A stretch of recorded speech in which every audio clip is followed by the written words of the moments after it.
Hello, everyone. Welcome to Brush Sauce Theater, episode 17. In this episode, I have a special guest. His name's CJ, and he's from France, and he'll be giving us some painting demos. And I just kind of wanted to show you his portfolio here, just to give a little bit more of a background on him. He's currently working for a startup animation company, and really overall just has a fabulous range of subject matter and skills. I mean, he does environments. Um, let's see what else. He has a lot of character stuff, illustration. Pretty much covers everything. So I'm really excited to have him on here, and he'll kind of be taking us through his process today. So let's begin. Okay. All right, I'm here with CJ, and he's going to be breaking down his thumbnail process. Yeah, so at first I'm trying to really make the composition work, trying to make the big shapes at first and not going over too much detail because you can get lost really quickly in doing details. And I'm preparing a little bit of lighting, but I'm just to have the feeling, the mood, quickly, trying to make a story happen. Like for example, on the first one, there was four guys, in front of a throne and waiting for something. I don't know exactly what the story is, but I could go over more after. Yeah. And that's the kind of the same story here. At first, I wanted a guy who was begging for his life, and another soldier was explaining maybe what was his fault, what he did on wrong. And after that, I changed it a little bit because I felt the composition was not that strong. So like this one was more in the mood that I wanted. So like powerful, dark king, and this night was coming and maybe report on this king. Yeah, you're really good at blocking in the lighting on these interior scenes. I think a lot of people would have trouble with that, and you're making it look so effortless. Yeah, what I did on this, because it was interior shots, I just at first draw all the main shapes and everything, and after that I put a layer on top. I fill it with a black, and I erase the lights, so I have just the light to erase, and it gets the job done pretty easily. Yeah, so you go dark and then you kind of paint on the light. Yeah, exactly. So like you can see, like, I just put some quick shadows over, and I pick normally a round brush with really diffuse brush, so it's not as hard. And after that, I put some little highlights to make pop up my main subject. Yeah, so that's basically how I did those. I'm not really doing exactly the same process every time. I'm changing a lot. I think I didn't really found my style yet. I'm really working, trying to make good images. Yeah, you're improving your efficiency, huh? Yeah, and I also try to improve my quickness a little bit, because in production could be good to be more reactive to what people ask you to do.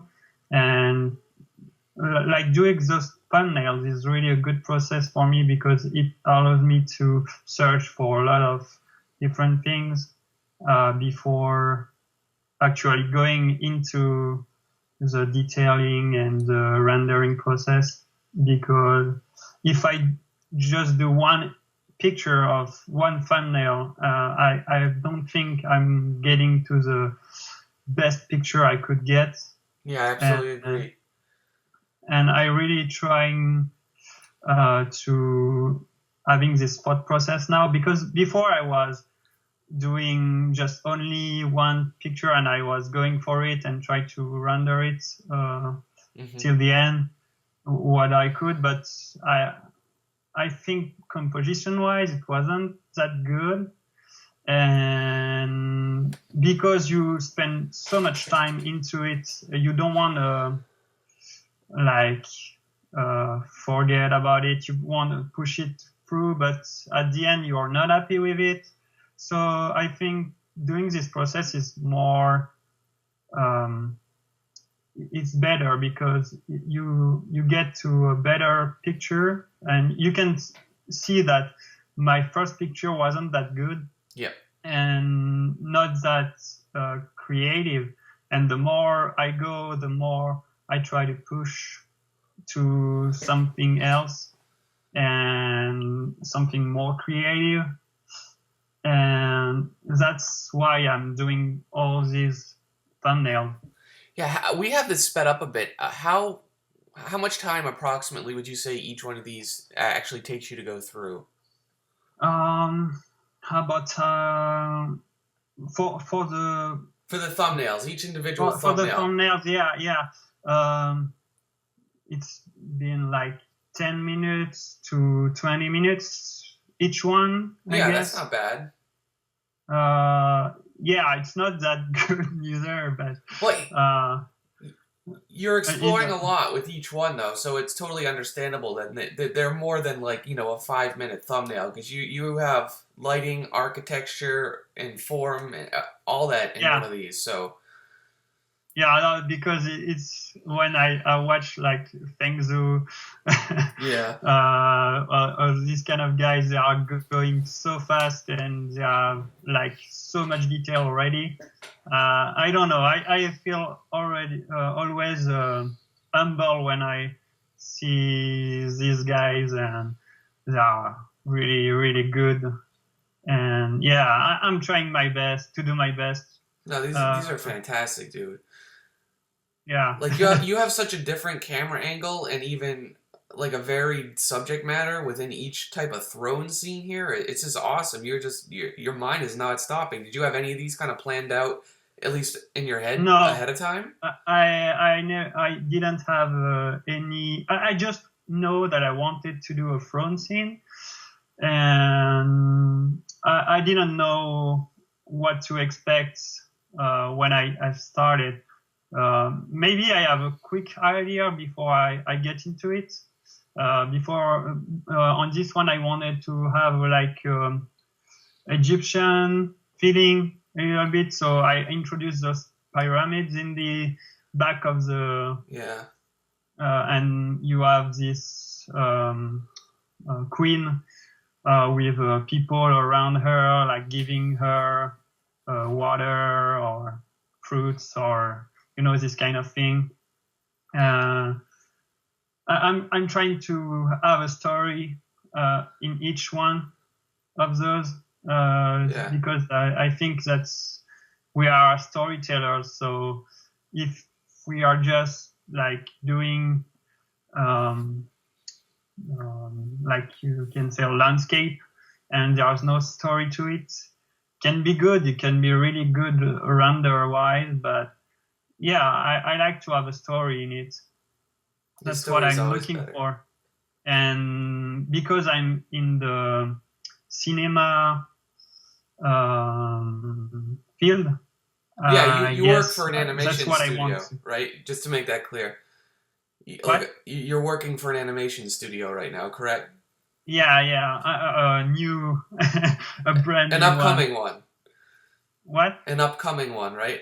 Yeah, an upcoming one. And hopefully we can do as good as Pixar and DreamWorks. But yeah, we won't have the same budget at first, obviously. Yeah. So we are gonna do the best we can with the budget we have.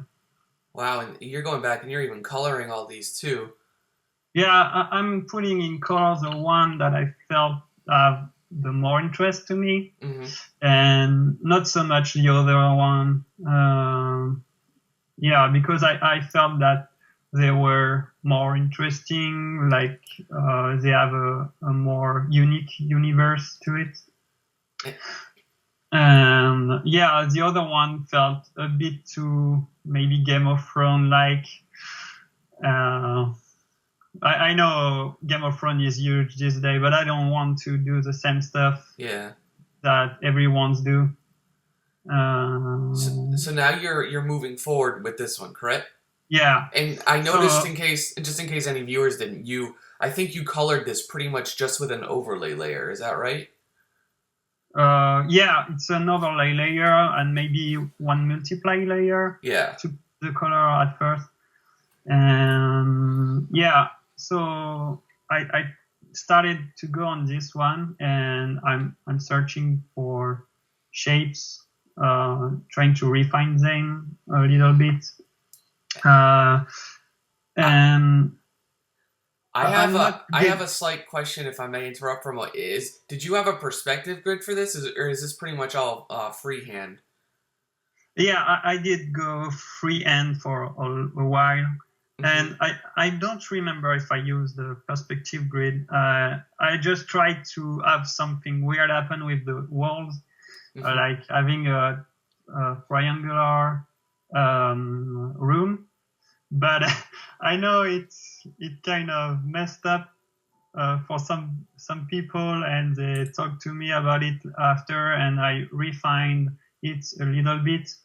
After they were taking it as like a 3-point perspective instead of the actual walls kind of arching in then. Yeah.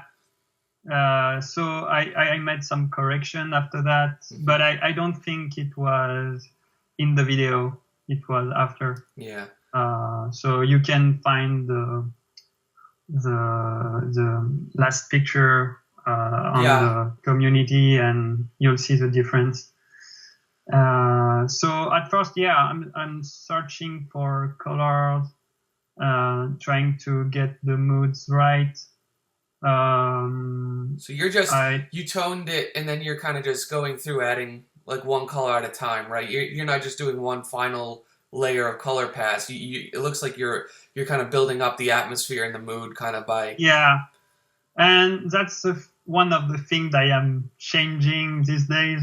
I'm trying to get more to color way more quickly. Like in the beginning, like Oscar, his video was crazy. Like the way like he go to color quickly. And I feel like when you do that, you have such a lot of variations of colors that I don't have a lot in my work so far, and I'm trying to get that more, like I did in the last contest. I tried to improve on that, but yeah, on this I didn't have this technique, so I tried to add colors as I go. And I block the shapes in a layer, and then I can paint on it freely and not being worried of getting out of the shape. So that's what I did. What tool did you use to make that mask of the throne? Like, because you have that's not the standard. That's not like the polygonal lasso tool, is it? No, it's I don't know. Is it the pen? It looks like you have the pen open. Plum. It's not a pen. Like it's drawing curves. You know. I have to try that. I don't think I've ever used that. Yeah, it's through drawing path. You know. So you turn the path into a selection. Yeah, you can turn it into a selection. You can keep your path. It's really useful because you can have a lot of path, and it won't be hard on your CPU. Instead of having a lot of layers, you can keep the shape and work on it, and you can keep pretty much one layer if you want. Yeah. And you can even change your path after a while. You can edit the path. Is that what you mean? Yeah, you can edit your awesome. path. So it's really useful. It's a technique that I learned when I was doing graphic communication studies. Because at school I didn't go right away on 3D animation school. Yeah. So because in France we don't have the opportunity to go right away on it, I wanted to do still drawings and things related to art, because I knew like really young that's what I wanted to do. Yeah, awesome. And I always wanted to follow this path, but I feel like nowadays with all the tutorials we can find on the internet, it's just crazy, and people seems like they are growing really fast, and I feel like I'm really late. You and me both. What? You and me both. Yeah. So yeah, I have to work even harder now to stay a little bit further than the beginners, because I feel like in 3 years they are good to go in professional work. And yeah, I don't know how many years I've been drawings, and I don't feel like I'm really far. It's I know that feeling. It can get frustrating sometimes. Yeah, it's really frustrating. Like we always feel we always have so much more to learn. Yeah. Because just when you're getting comfortable, and then you see some new guy show up and he does this awesome thing with this technique you've never seen before, and you're like, what? Yeah. So yeah, trying to do what I can to stay updated. Yeah, and I know. Yeah, sometimes I'm trying things like you see, and I completely erase it, and I go for something else because I don't feel that it's working. And that's the thing that I'm trying to add to my work too now.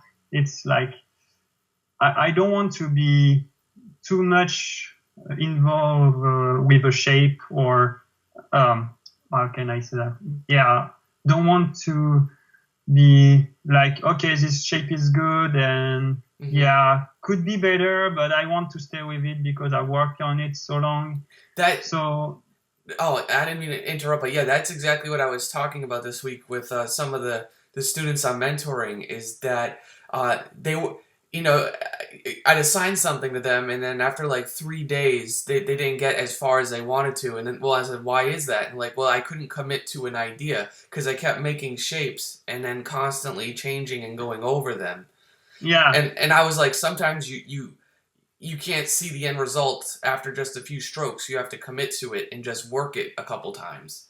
Yeah. But yeah, you want to go in the first idea if it doesn't work too. You know, like before I was going, yeah, okay, I draw something because I draw it, I have to push it till the end. And that's what I want to avoid now. If it's not working, I want to change things and make it work like the best way possible. All right, I have another question in case anybody was curious. Was did you have any kind of reference going into this image, or even now as you're kind of polishing it up? Did you do any research in terms of like the Oriental designs and and things?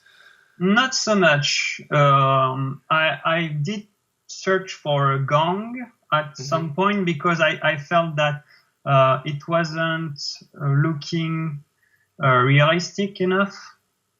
And so I went to search for a gong, because I've already done some previous Japanese designs in the past. I kind of have some reference in my head, and I don't have to go looking to too many pictures. Too many reference, and I try to go as far as I could in with my mind only. So if I pick a reference, I don't stick to it too much, and it's becoming like the same design that there is in the photo. Yeah. I did pick one or two. I'm for maybe the head on the front of the throne.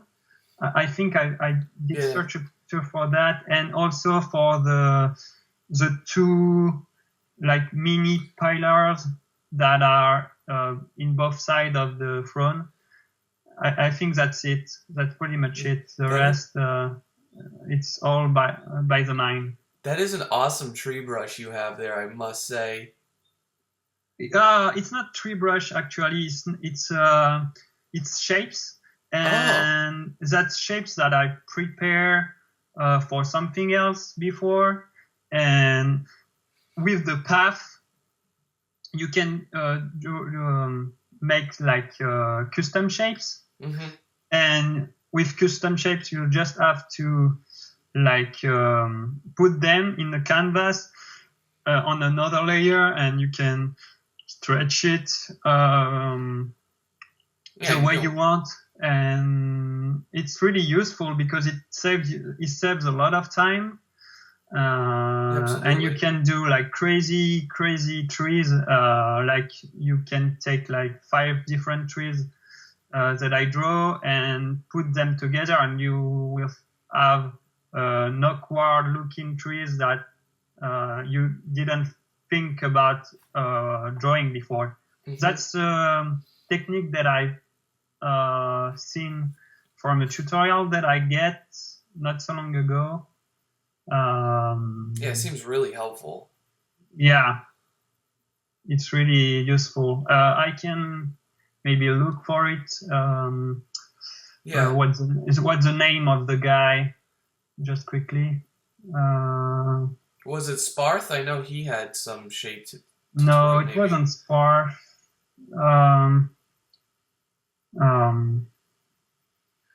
Yeah, if you have question while I'm searching for it, it's not gonna be long. So you save out like a custom palette of your different shapes that you can draw upon, like they were a brush set, but they're even though they're separate. It's not brushes because I feel like I don't want to be overwhelmed by too much brushes. Yeah. Because not so long ago, even after this video, I looked for a brush set that you can find on the internet. Mm-hmm. It is really small. I don't have the guy the name. It's Javed. I'm not sure about it, but I found the so the guide was Simon Scales. Yeah. It's an introduction to digital painting and theory, and he shows these techniques about the custom shapes, and I found it really useful. So Simon Scale. Oh, we can include a link on the video to that as well. Sure.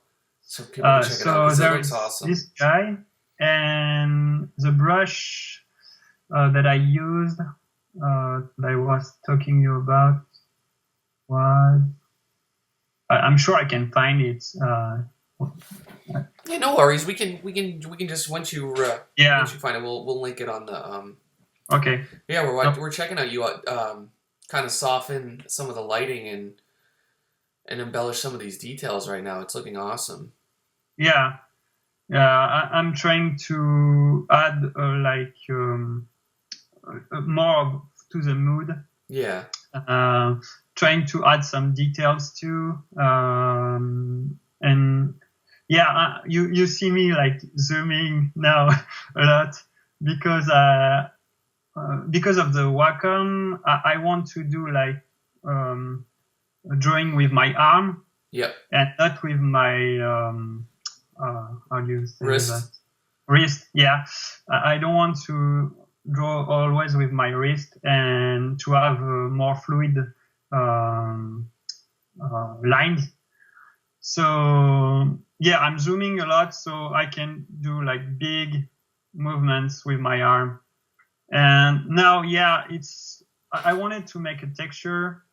Look at that! You're so awesome. You just make your own textures. You don't even go to you don't even go to some of the websites and download people's. You're just like, I can do my own, and this is awesome. Yeah, I'm trying. So it's not, take from somebody else's work, and yeah, I'm trying to make my own and trying to make it work.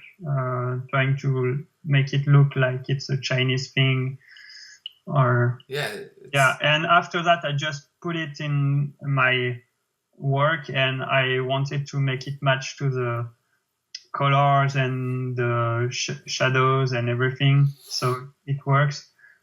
And when I put it in the settings, and then bam, you have your own texture. Look at that. Yeah.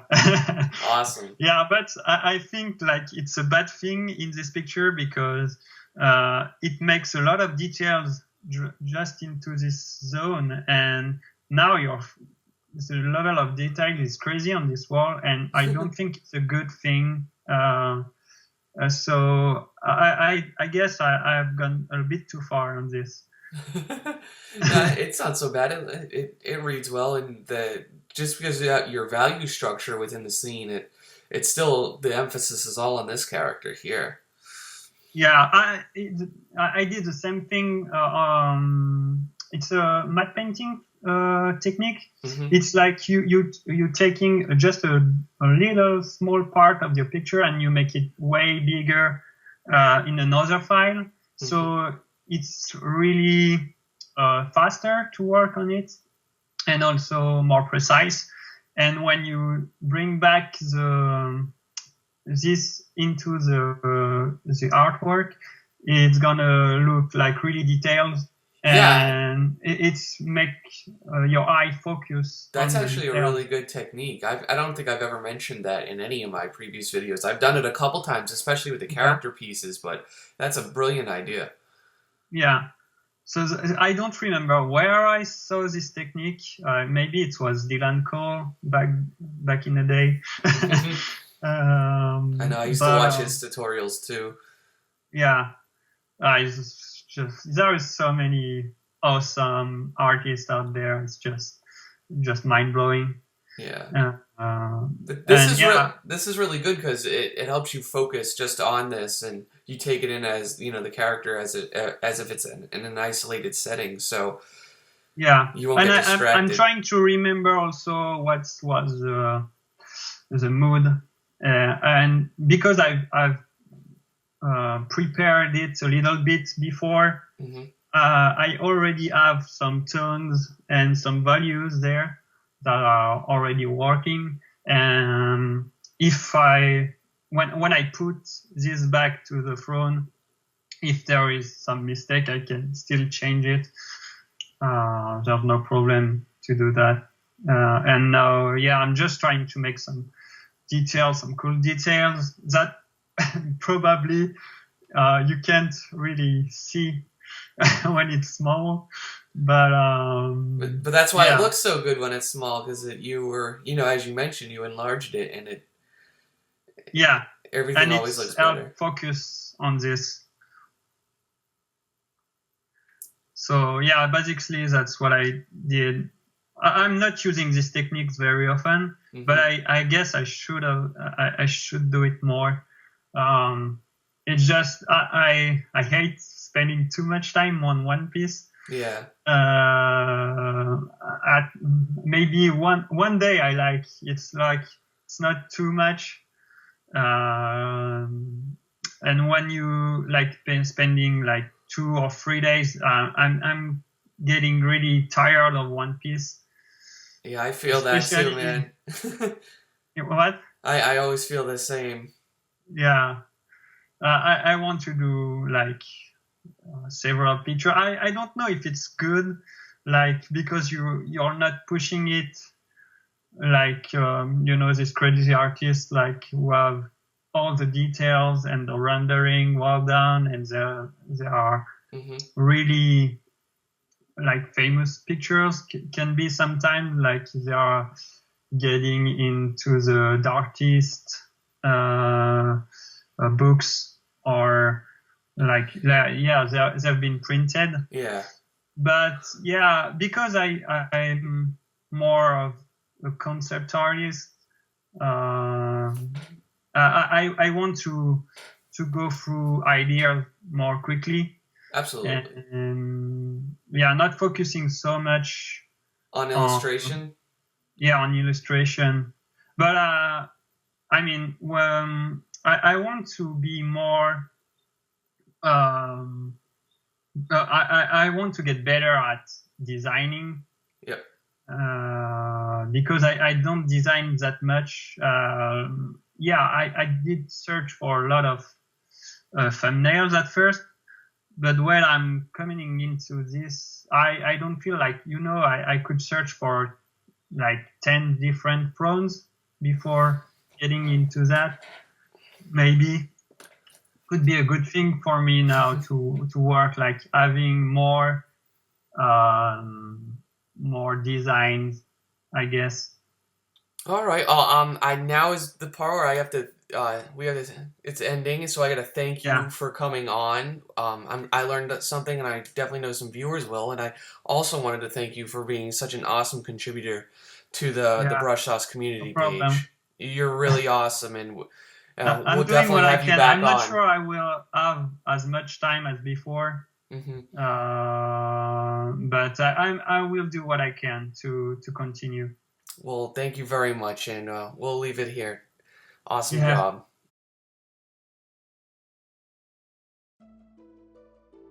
Alright, and for this episode's question, iGoku1 asks from YouTube, is it possible that an artist can be a concept artist for environment without making any characters? I kind of want to be that, but the problem is I don't like the idea to draw characters. I want to start out to be a concept artist for only environment. But it seems too difficult without making the whole process as a concept artist, which I think he's referring to characters and environment. And, well, the short answer is yes. And that's definitely how I got my start. But it is more likely, from my experience anyway, that you will want to achieve this through freelancing. And that's only really because you can basically pick and choose the jobs you want to take. So if a job involves characters, don't take the commission. If it does, if it's just for an environment, which you'll get a lot of if that's what your portfolio is showing, then you'll be good. But if you're talking about working in-house, in a studio, that generally means you have to be more versatile than that. Directors and producers, the studio heads, just expect more from you, and you won't be as valuable as a team asset with only one skill set to bring to the table. But of course the reality is that you will always be competing against other concept artists that can do everything, either way. And I mean 2D art, 3D art, characters, environments, and props. There's artists that just do everything, and you have to basically still compete against them. So if you only limit yourself to one area, then you better be damn good at it. You have to build a rep as that environment guy. So if studio's looking for some art to be done, and you're going to be like that guy that comes to their mind, on their call list. Like, this guy can do environments. You have to be that good. And the thing is, I always liked the idea of doing characters. But actually in college, several of my professors said that I was terrible at them. And so I didn't do them for a while, and I broke into the professional gigs as an environment artist.